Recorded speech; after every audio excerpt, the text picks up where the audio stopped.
Имам известного села Гуниб Абдулла Магомедалиев разместил видеообращение, в котором призвал гостей Дагестана соблюдать определенный дресс-код в одежде. Так, по его словам, наряд должен быть не обтягивающим и непрозрачным. Священнослужитель призвал гидов и туроператоров проводить беседы с отдыхающими по поводу их внешнего вида. Он обратил внимание, что информировать гостей во всех особенностях – это прямая обязанность туристических компаний. Дагестан славится гостеприимством.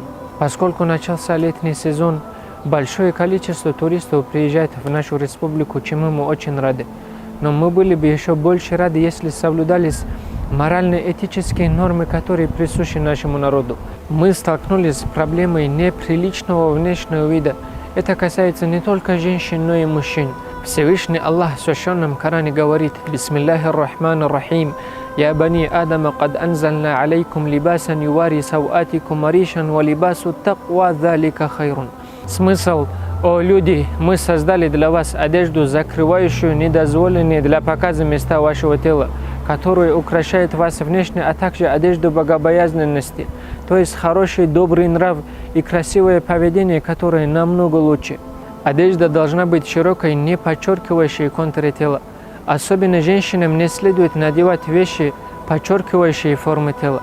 Прозрачную одежду, через которую видна кожа. Практически в каждой стране есть свои обычаи и традиции, с которыми нужно считаться. И тогда ваш отдых будет максимально комфортным, и вы сможете ощутить кавказское гостеприимство.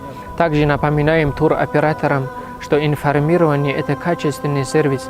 Предоставляйте отдыхающим памятку еще до приезда в Дагестан. На вас лежит обязанность, ответственность доносить всю необходимую информацию до отдыхающих. Не приезжайте в Дагестан с намерением выпивать.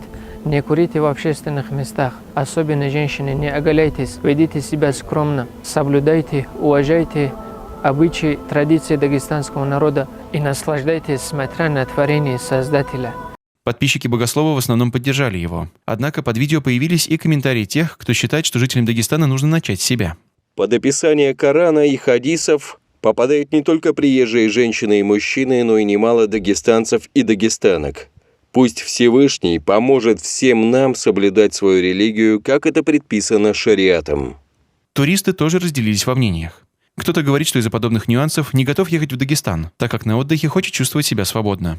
Другие отмечают то, что стоит проявить уважение к местным традициям и следить за внешним видом. Представители турагентства отмечают, что регулярно информируют туристов об особенностях отдыха в стране высоких гор. Чем выше в горы, тем длиннее юбка должна быть. Туристы с удовольствием соблюдают. Никто не хочет быть высмеянным или привлекать негативные взгляды.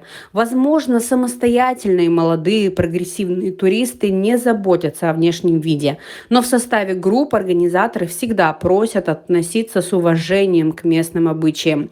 И да, в Дагестане не так уж и строго с одеждой, как в других регионах.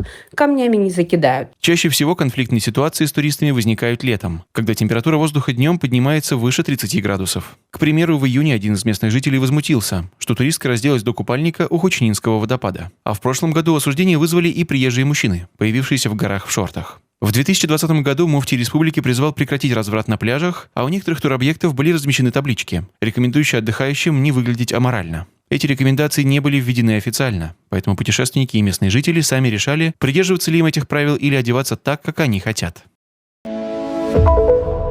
Спасибо, дорогой зритель, за твой лайк и комментарий. Это очень важно. Если у тебя есть возможность, смотри нас через VPN-сервис. Реклама поможет монетизировать наш контент.